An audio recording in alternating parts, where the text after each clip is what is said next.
Welcome back to the Forbidden Land podcast, or welcome if you've never watched this before. We're here late because I couldn't record an episode before Friday. I didn't have time. But this will probably be a late Saturday release. Some interesting stuff has been happening this week. A lot of stuff that's exhausting and some fun stuff, some sad stuff. A sad one is that the guy who voices, the man who voices the stuff for AOL, the welcome and the you've got mail, that guy, he passed away on November 8th. So that's pretty upsetting.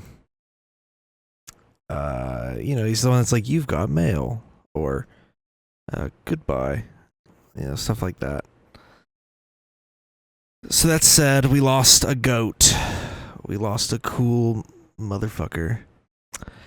In other news, The Onion. The Onion bought InfoWars. How awesome is that? I believe the justification for buying The Onion was that they didn't want The Onion to end up in the wrong hands, and also they wanted to do a parody of InfoWars. Sorry, I think I said the wrong one. The reason why they bought InfoWars because they didn't want InfoWars to end up in the wrong hands, so The Onion bought them with the permission of the Sandy Hook victim families. I believe that was what I actually meant to say. And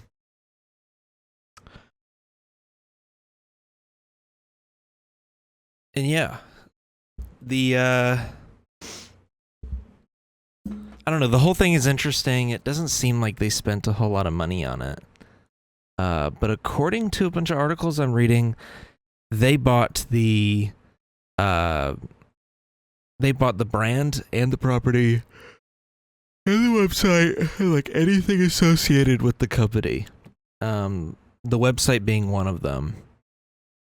Because they shut it down almost immediately. They shut down the InfoWars website. Wait, have they already converted InfoWars to an Onion-style website?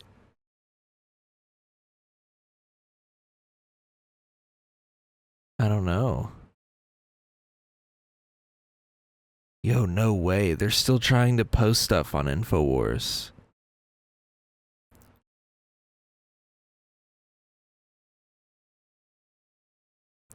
Interesting.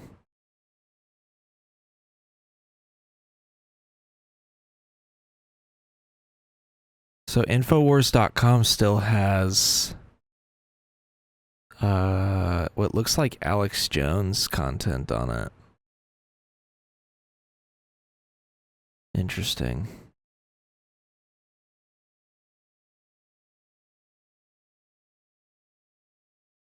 Well, oh, a judge put the purchase on hold?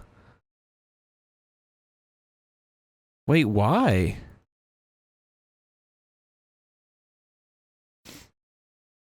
A Texas judge has temporarily halted The Onion's auction purchase of conspiracy theorist Alex Jones's site InfoWars, and the site is live again.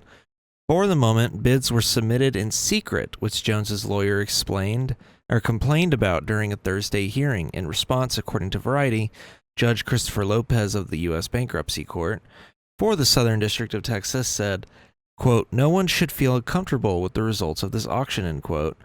Oh my God.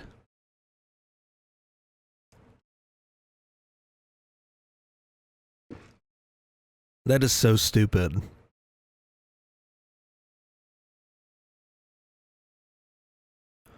The CEO of The Onion's parent company commented on the process, which saw families of Sandy Hook school shooting victims forego a portion of the adjudicated recovery from Jones in order to increase The Onion's winning bid. The joint bid from Global Tetrahedron Global Tetrahedron. I forgot that's what their name is. And the Connecticut families has been selected as the winning bid for InfoWars. The sale is currently underway, pending standard processes. Judge Lopez said he would hold an evidentiary hearing next week. Interesting.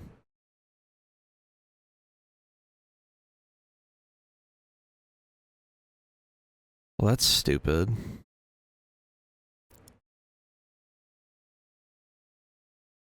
Dude, I'm telling you, the conservatives run this place. They run it. One small win. Dude, Alex Jones could blow up a school, and he'd be fine. The Onion tries to buy InfoWars because it's part of a bankruptcy process now. A process that Alex Jones, he doesn't own any of that stuff anymore. The families do. The fact that Alex Jones is trying to argue in court, and it's winning, that he wasn't part of the bidding process. Suck my fucking dick. It's not his anymore. When you file for bankruptcy, all that stuff isn't yours anymore.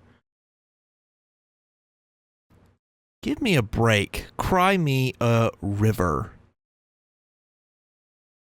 That's so stupid. That news is as of like a few hours ago, by the way. That's new. Like, very new. Let's see. Alex Jones is trying to halt the sale of InfoWars. Elon Musk's Twitter just got involved in the case. That's why.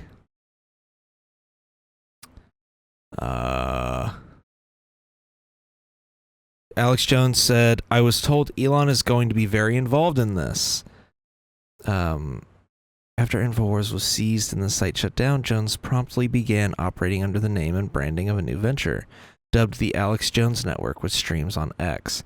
Jones noted that lawyers for X were present at the hearing, adding, somewhat mysteriously, quote, the cavalry is here, Trump is pissed, end quote. He later elaborated that Trump, quote, Trump knows I'm one of his biggest defenders, end quote. I don't give a damn about what Trump thinks. This has nothing to do with any of those guys. He doesn't own InfoWars anymore. These guys are such piss babies, dude. God, they don't let anyone fall under the boot. I was thinking the whole time, man, it's really uncharacteristic that none of his Republican donor friends have lent him the amount of money needed to pay off this bankruptcy. I was like, man, that's really weird that no one's done that yet. I was like, usually Republicans will they would, defend a serial child rapist if it came down to it, as long as that person thinks like them.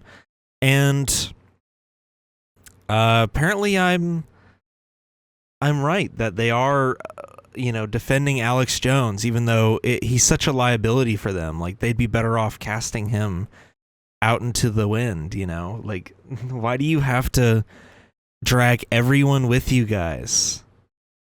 Ay. I was ready to see an Onion style InfoWars, man. That would have been sick.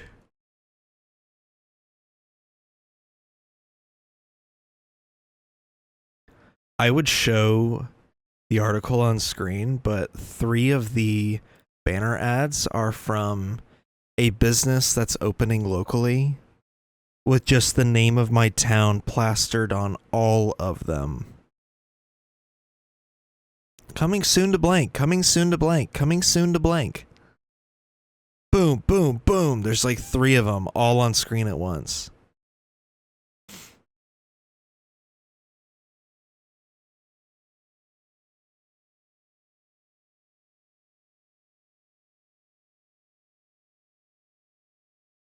As this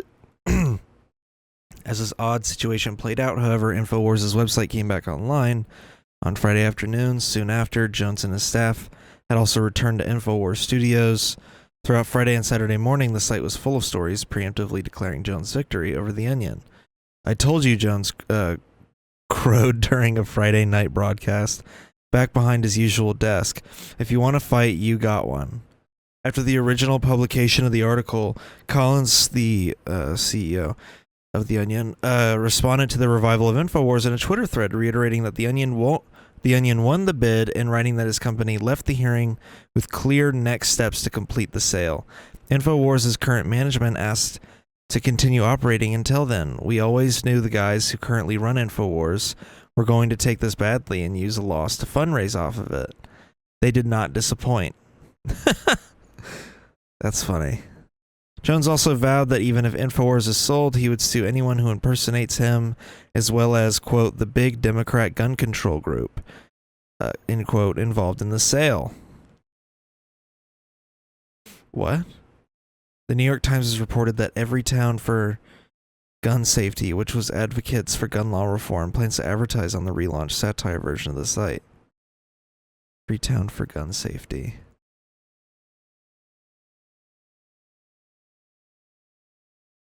It sounds like it's founded by Michael Bloomberg. It's just a gun safety program. I don't understand. The launch of Everytown occurred nearly 1 year after the U.S. Senate debated a series of changes to federal gun laws in the wake of the Sandy Hook shooting,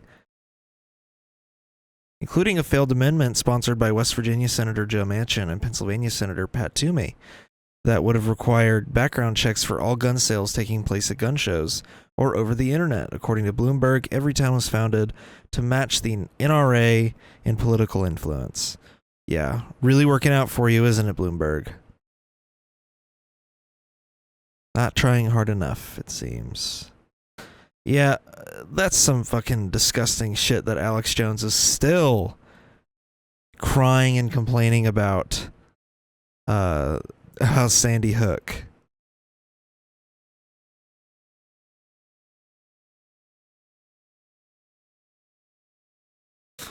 The Judge Lopez of Texas's Southern District has been overseeing the years-long bankruptcy process for InfoWars. The company and Jones personally filed for bankruptcy protection and civil lawsuits brought by the parents of children who died at Sandy Hook. Jones was found liable by default for defaming the families by repeatedly claiming that the mass shooting was a hoax and suggesting some of the parents were actors. In the Thursday hearing, the judge said, quote, nobody should feel comfortable with the results of the auction, end quote, until the evidentiary hearing was held. Christopher Murray, the court-appointed bankruptcy trustee who declared the Onion's parent company, Global Tetrahedron LLC, to be the auction's winner, considered the bids in private. According to Bloomberg, Murray told Lopez that Global Tetrahedron's bid was a better option because the Sandy Hook families agreed to waive some of the money owed to them in order to pay off Jones' other creditors. I've always thought my goal was to maximize the recovery for unsecured creditors. Dude, they're only fighting this because it's the Onion.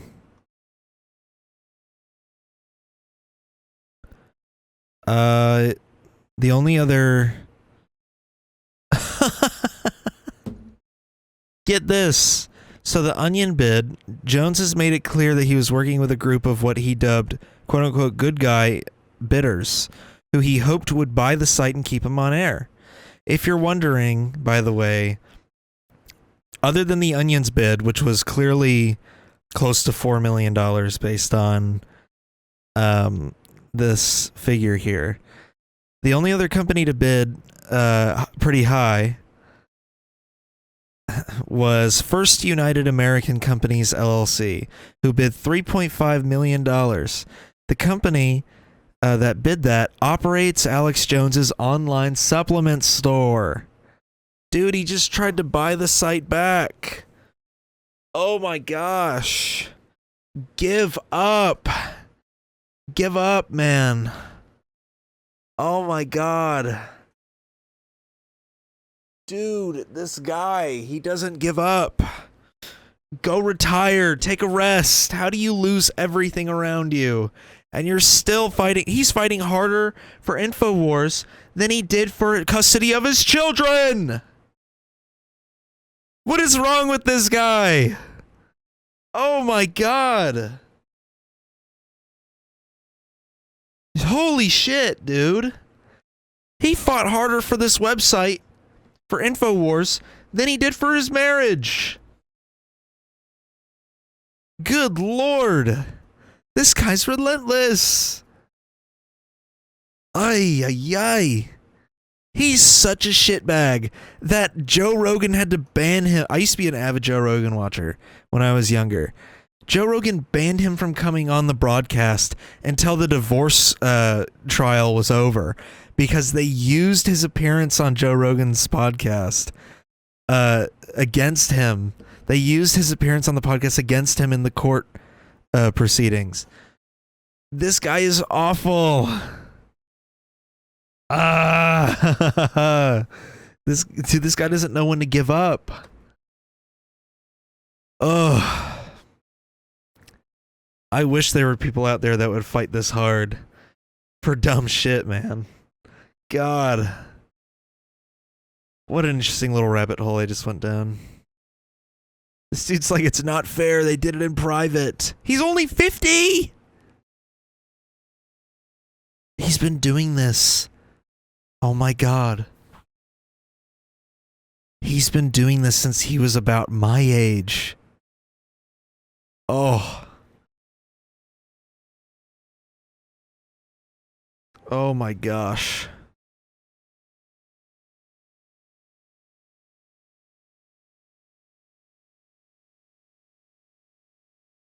Oh, Alex Jones, when the sale first was announced on Thursday morning,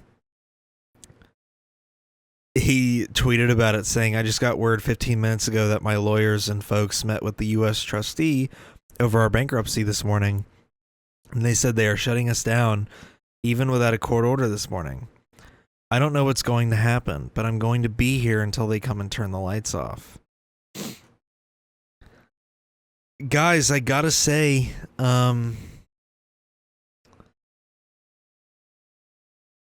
this shit's not his anymore. I'm reading in the article that his supplement company are the ones that are fighting it in court, basically, that they're named as the backup bidder in the auction, and they filed a request seeking immediate court-ordered meeting about the Onion's bid.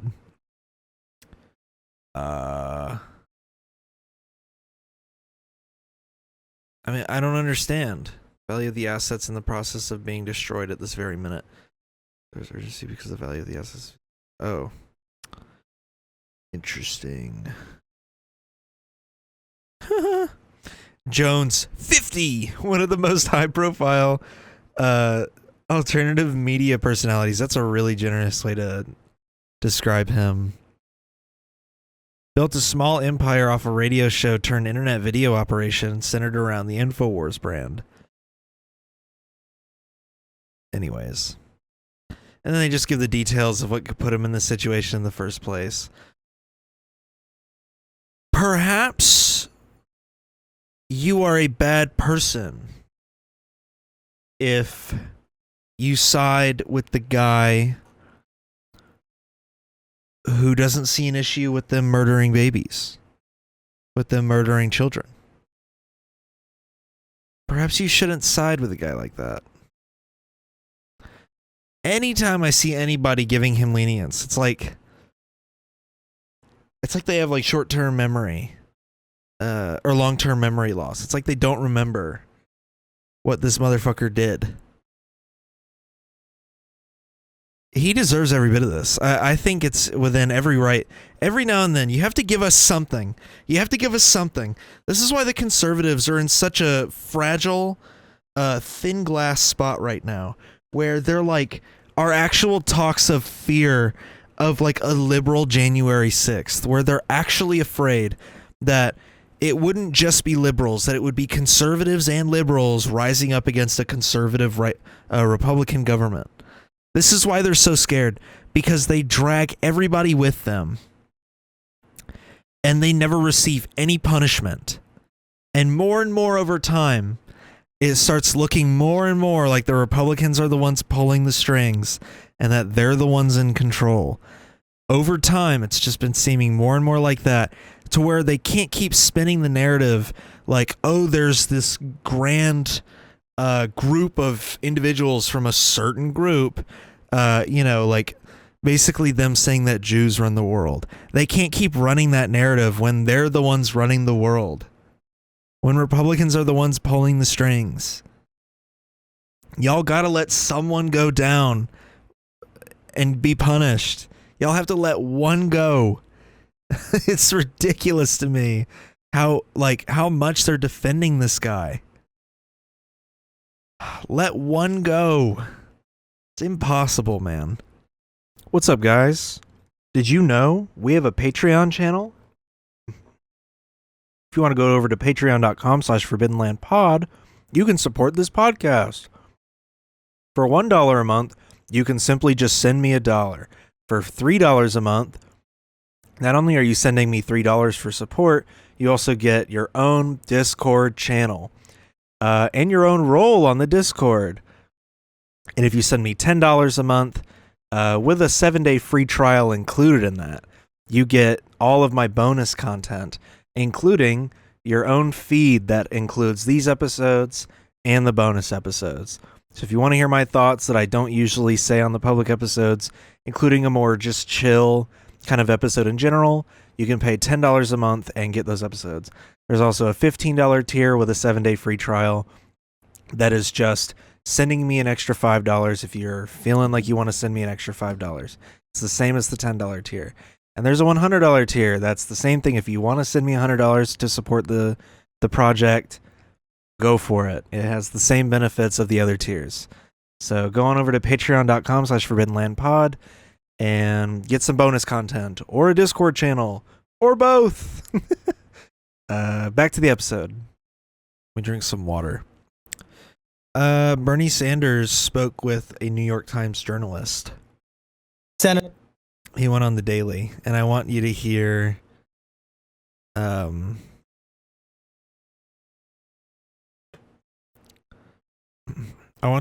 this little snippet that I thought was funny. Senator, I know you have to go. I don't know if you've been thinking about this, but you're 83. And thanks, Michael. I did know that. See, this is a perceptive New York Times investigative reporter. There we go. There we go. Senator, I know you have to go. How awesome is that? Oh my gosh. And this is a perceptive New York Times reporter. I don't know if you've been thinking about this, but you're 83. And thanks, Michael. I did know that. See, this is a perceptive New York Times investigative reporter. There we go. There we go. Oh, man. Apparently a lot of people didn't like this interview because of the journalist. I just thought it was a funny moment, and I thought it was a good clip to play while I drink my water. Let's talk about Twitch. There's this new terms of service policy, as well as a Twitch adpocalypse. How awesome is it that this podcast has now lived through... I gotta lock the chair. This podcast is now going through yet another website's adpocalypse. Originally, this podcast started months before the YouTube adpocalypse and has gone through every adpocalypse since. To the point where this podcast at some point made money. And it doesn't anymore. Twitch is now having their own adpocalypse because people like Ethan Klein from H3 have gone on this insane anti-Semitism campaign where they're like, anyone who criticizes Israel to even a slight extent is anti-Semitic. That is essentially what he's doing. The same guy who just last week was totally down with his wife co-host saying that Yoav Gallant is a good guy. He has gone on this complete crusade against. He's on this insane crusade against people who are speaking out against Israel, who are pro-Palestine. He's taking everyone, anti-Semitic or not, and lopping them all into the anti-Semitic category. which is very wrong. There are obvious anti-Semites in the pro-Palestine movement, but most are not anti-Semites. And in his eyes, he thinks most are anti-Semites. He has gone on a campaign to say that anyone that calls him a Zionist is being anti-Semitic, that they're simply using the term Zionism in place of just calling him a Jew in a derogatory way. That's ridiculous. Have there been examples of people calling Jewish people Zionists when they're not? Absolutely. I've heard many world leaders. I've heard many government employees of various governments use the term in that way. Obviously, there are people out there that do that. But when someone like me says this person's a Zionist, it is because they defend Israel, and they defend Israel's right to bomb Gaza. That's what they think. They believe in the Zionist project of creating a country called Israel that will destroy any other nation's sovereignty in order to exist. And so when Ethan's shocked that people are calling him a Zionist, he starts going, "Oh, you're only saying this because I'm Jewish." When you defend Israel to the extent that he has, it is not far-fetched to think he might be a Zionist.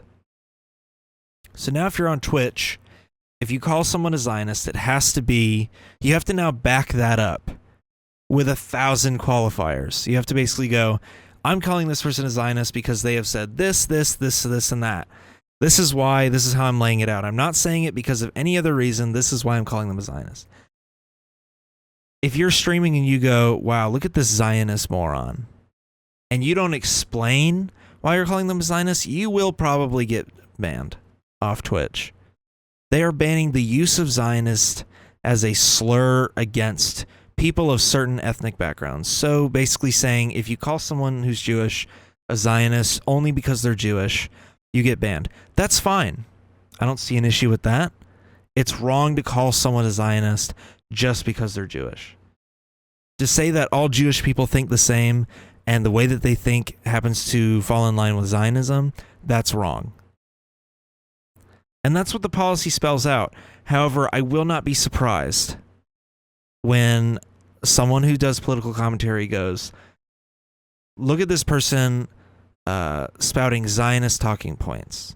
They're probably a Zionist. And then they don't go any further than that because you shouldn't have to give like a 4-paragraph qualifier for that. Don't be surprised when they get banned. This comes off the back of, all of this comes from the fact that Ethan feels like it is anti-Semitic to call him a Zionist. He says, in fact, that 90% of Jews on Earth would be considered Zionist by his crazy definition. That's not what Zionism is. It's not. That's crazy. And it's also actually fairly anti-Semitic to imply that 90% of Jews would be considered Zionists. Very anti-Semitic. So that's the new Twitch policy. Ethan's in his own bubble of this, but he's so instrumental in the implementation of this policy. And he has essentially caused an adpocalypse. The politics category on Twitch is now in a completely 18-plus space and is seemingly unmonetizable. So, I don't know, man. I have some Twitch Prime stuff to claim, though. I'm on here right now, looking at the Twitch Prime rewards. So, that's what I'm doing at the moment. Ooh, Miss Holmes. Claim that.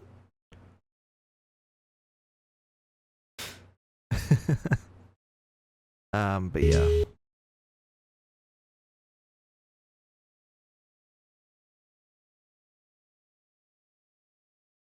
It's just so insane to me that all of this has occurred now.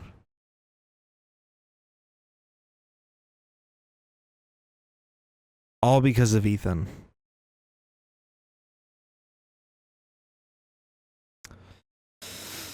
All right, let's claim some games. I got a bunch of free Prime games.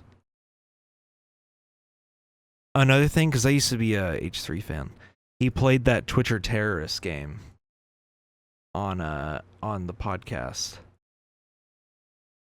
Look at this. Look at how disgusting this is. Also, this site was apparently created by a certain creator's fuck buddy.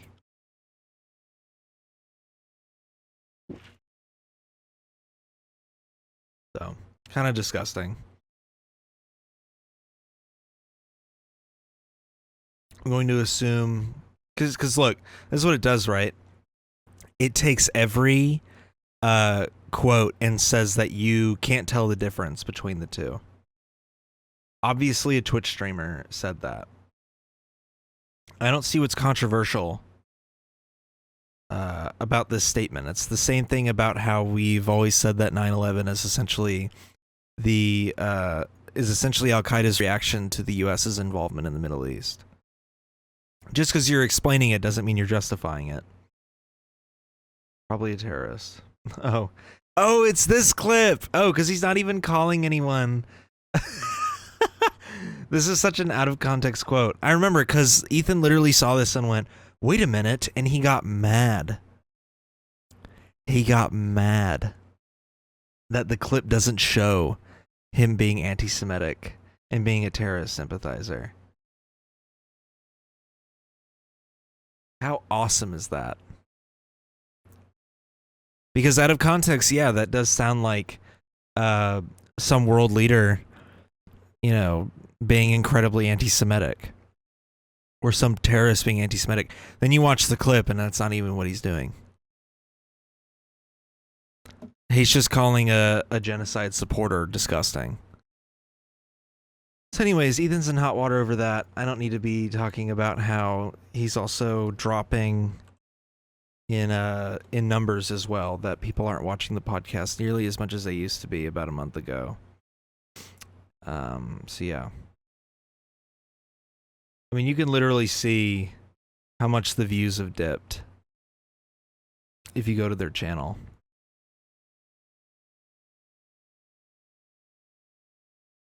Look at this. Let's go all the way back. So around here, this is when it's still the H3 podcast, hitting 1 million pretty consistently. Then we get to, look, see, it's still hitting 1 million pretty consistently, even with it being called the H3 show. Still hitting 1 million every now and then. Still doing fairly well. And this is after the Aaron Bushnell comments. This is after, he has said some pretty awful things about the genocide. And, this is after a few of his fans have already dipped off. Still hitting pretty decent numbers.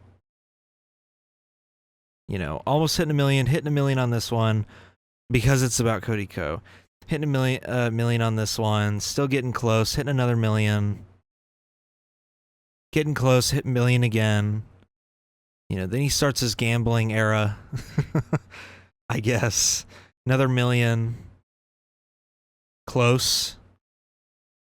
Another close one. Here's where it starts to dip off.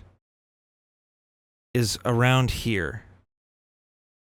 It looks like it's, he's hitting 700,000 3 out of the 4 videos on this row. Another 700. Staying around the 700, 800 mark. Only 500,000 for this gambling one. Not looking good. Still pretty low, still pretty low. Here we have the Hassan episode where he hits almost 1 million views. Hits almost 1 million views with the Twitch episode. 800,000, not bad. 600,000, 700,000, 700, 700, 700, 6, 6, 6, 6, 6, 5, 2. This one was yesterday, so, take that as you will, but This one's from almost 3 days ago, and it's still at only 500,000. 600,000, 600,000. Everything since he talked about Hassan has significantly dipped off. So it's safe to say probably around 200,000 to 300,000 viewers stopped watching after he did this. I don't even know what to say about that. So yeah. Anyways, you know, I gotta say, I have a lot of Teddy Fresh merch. If y'all know how to remove patches and stuff from clothing, let me know. Because I still want to wear the merch. I just don't want to rep the actual brand. All right, let's go over Trump's cabinet. Yeah, let's talk about news that actually matters. Trump's cabinet. So it seems here, let me remove this tab. All right. Seems here, our first alarming one is the Deputy Chief of Staff for Policy, Stephen Miller. Stephen Miller's essentially the guy that is going to be running the immigration deportation policy. In this role, Miller will help oversee Trump's immigration agenda, including his promise to carry out, quote-unquote, no price tag, mass deportation starting on day one. During the Madison Square Garden rally, he said, quote, America is for Americans and Americans only, end quote. Yeah. So he's probably going to murder about a few million people with this deportation policy. We're about to see Trail of Tears 2, pretty much.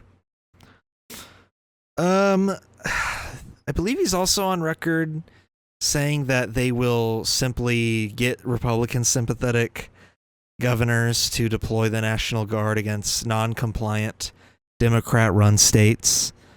One, laughable to think that Democrats aren't going to comply with this. Democrats are horned up for complying with Republican policies. But also, it's just crazy that they're calling for essentially what would be civil war. So, insane time that we're living in at the moment. Let's go down. Marco Rubio, Secretary of State. Yikes. Marco Rubio will... I don't know how nerfed he would be in this role. Yeah, it is kind of crazy how he went from a less than one-term senator being called Little Marco by Trump during the 2016 primaries to now being Trump's Secretary of State. Rubio told CNN the day after Trump's win, adversaries are uniting. North Korea, Iran, China, Russia are increasingly coordinating. It's going to require us to be very pragmatic and wise in how we invest overseas and what we do. I don't think... Oh, he'll be the first Latino to serve as Secretary of State. Oh my God. Please. Dude, the Nick Mullen bit becomes more and more real. The first woman president is going to be like a Republican black woman or something like that. The first Latino Secretary of State is a Florida Republican. How insane. Oh yeah, the Secretary of Defense one is crazy too, because it's the guy that hosts a show on Fox News. I forgot about that. Yeah, it's even regarded as a shocking pick. Pete Hegseth is a Fox News commentator and Army National Guard officer with little experience in military leadership. Damn, okay. Quote, I'm straight up just saying we should not have women in combat roles. It hasn't made us more effective, hasn't made us more lethal, has made fighting more complicated, end quote. He said on the Sean Ryan show earlier this month. Wow. A graduate of Princeton and Harvard, in 2022 he wrote Return to Sender on his Harvard diploma, saying, I hope this is a statement that as conservatives and patriots, if we love this country, we can't keep sending our kids and elevating them to universities that are poisoning their mind. Wow, this guy's just straight up a Nazi. Wow. Oh, this is one of those guys. He looks like a piece of shit. Damn. Whoa, that's a new one. CNN reporter details past sexual assault allegations against Pete Hegseth. Whoa. I worked at Jim McCullen's restaurant one night after we closed. A future U.S. president came in with his wife Ivana, their kids, and their friends. The check was about $1,300. Now, this is an ad. Fuck off. There aren't any details. It's a video. Young, what more are you learning about this investigation into Pete Hegseth there in California?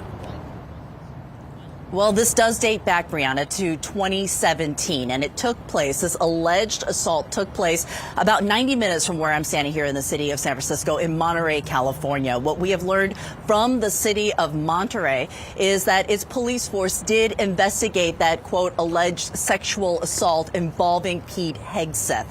They do not specifically in their news release state that Hegseth is the alleged assailant, but it does go on to say these details, that this alleged incident occurred in the early morning hours of October 8th, 2017 at the Hyatt in Monterey, and that this was reported to local authorities, to the police department in Monterey, 4 days after this alleged incident occurred. I want you to take a look at this picture from Facebook, and this comes from the organization, the California Federation of Republican Women.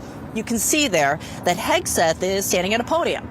Those pictures confirm that he was indeed a speaker at their conference at that hotel. Now, there is also in the news release that we got from wow, hard evidence. I want to hear the actual the city of Monterey, story. An unnamed victim, and it does cite injuries, although it's not specific as to who was injured. And the injury is described as, quote, contusions to right thigh. We did learn from the city that they do not plan on releasing the full police report. We also did check with the county courts. His name, Pete Hegseth, does not come up as a defendant in any criminal charges dating back from 2017. Damn, bro. They haven't even sworn him in yet, and he's already getting allegations against him. I'm not surprised. I mean, look at the way that he talks. Women shouldn't be in combat roles. Mr. fucking Hegseth. Yeah, I'm not shocked. I'm shocked there's not more allegations. Oh, it's literally here.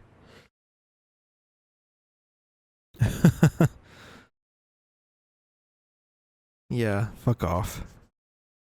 I can't imagine they'll keep him on. I can't imagine they'll actually push him through 3 months from now. You know, he already has too much baggage that they didn't catch when they were picking him. He told Trump's lawyers it was a consensual encounter. Yeah, you're cooked, dude. You're fucking cooked. They're gonna not put you up there now. What a Nazi piece of garbage. Alleged rapist, apparently. Alleged rapist. Speaking of, Matt Gaetz is the Attorney General. The guy who is literally being investigated for human trafficking and allegedly having sex with a minor. Oof. He would be literally leading the department that's investigating him for those actions. Not much for me to even say there other than I think Matt Gaetz will probably use the position as Attorney General to go after political opponents. So RFK is the Secretary of Health and Human Services. These two picks confirmed it that like it just doesn't matter now. Like I saw a meme where it was like God, what's her name? I just had her name in my head. Casey Anthony for Department of Child Services or something like that. Like, yeah, pretty much. Is it Casey Anthony? Yeah, it was Casey Anthony. Yeah. They're like, might as well make Casey Anthony the head of the Department of Child Services at that point. Because it's like, what are we doing here? Why is RFK the leader of Health and Human Services? Why is Matt Gaetz the Attorney General? This one makes sense in theory if he didn't say all those horrible fucking things and he wasn't such a disgusting piece of shit monster. And then this one doesn't make any sense. He's just a senator. What does Marco Rubio know about being the Secretary of War? Doug Burgum. Oh, I didn't even mention RFK, by the way. Will probably take fluoride out of water systems. And will probably ban most vaccines. So get ready to start dying in mass numbers. Doug Burgum, Burgomaniacs, Interior Secretary, one of the most useless positions. Kristi Noem, the dog killer. It literally says it right here. Dude, she's going to be the Secretary of Homeland Security, and she's just going to go around killing people's dogs. Tulsi Gabbard as the Director of National Intelligence. Wow. Well, yeah, this country's fucked. Hey guys, prime opportunity to invade the US. Look at the people running this shit. Prime opportunity. What does she know? She served in the National Guard for 2 decades. That has nothing to do with this. The other guy who served in the National Guard, at least like the job he's working, has something to do with that. What does that have to do with this at all? She would literally oversee the CIA. CIA Director John Ratcliffe. I believe he worked in the first Trump administration. Yeah, he did.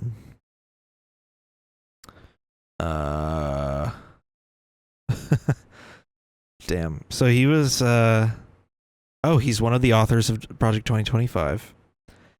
He did hold the job for less than a year. So it looks like he's just going to put him right back in the position. Okay. EPA, Lee Zeldin. I don't know anything about him. He has a low LCV percentage score. Okay.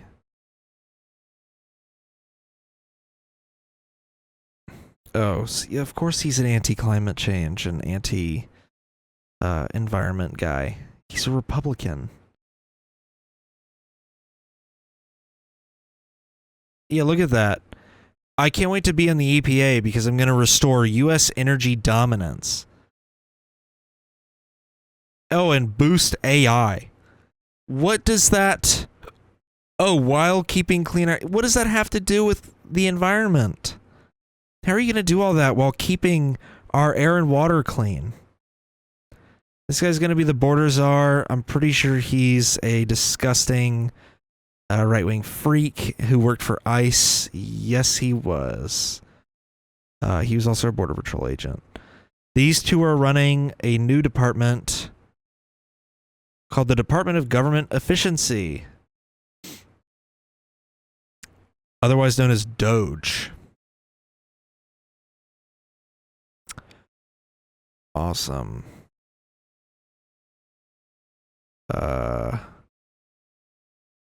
Why are two people running the efficiency department? Will Musk make it to Inauguration Day without being excommunicated by Trump for being annoying? Yeah, I was gonna say it's been coming out that within Trump's inner circle, Elon Musk has been acting like he's the co-president. I believe he's also called himself the first buddy. And he keeps talking like he has any legitimate power. Dude, they literally gave him a nothing department. So, I'm pretty sure nothing is stopping Trump from just booting him off the team. Elon Musk is such a cuck. Trump wasn't wrong when he said in that one post that Elon Musk is just his bitch. He was not wrong. What a cuck.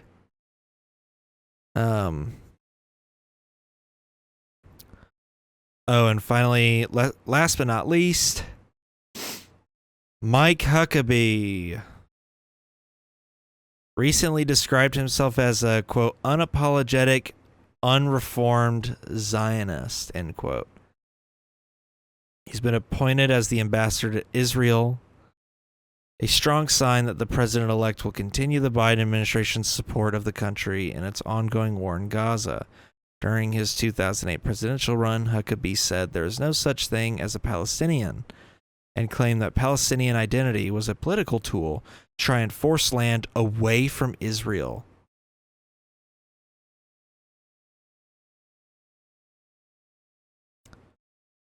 This is like saying there's no such thing as a Native American, and that the Native American identity is used as a political tool to try and force land away from Americans.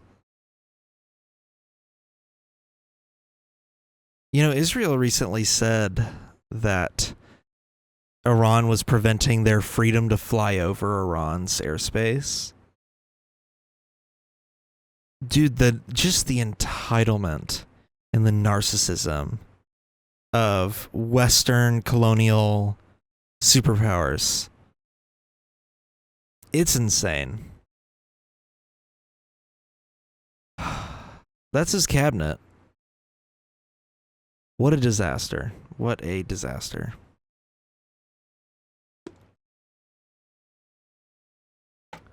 I wonder what JD Vance is going to do during all this. You know, this is the longest I haven't heard anything about JD Vance. I wonder what he's going to be up to. You know what I mean?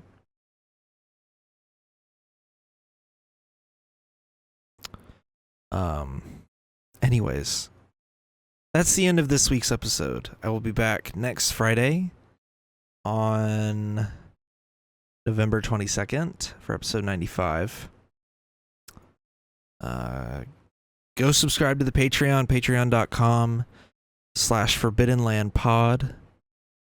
You can subscribe for some bonus content. Go check out our merch. Donate if you want. Listen to us on pretty much every podcast streaming platform. And yeah, and subscribe to this YouTube channel. Why not? All right. I hope y'all have a wonderful day, wonderful week. Thank you for watching. Thank you for listening. And peace.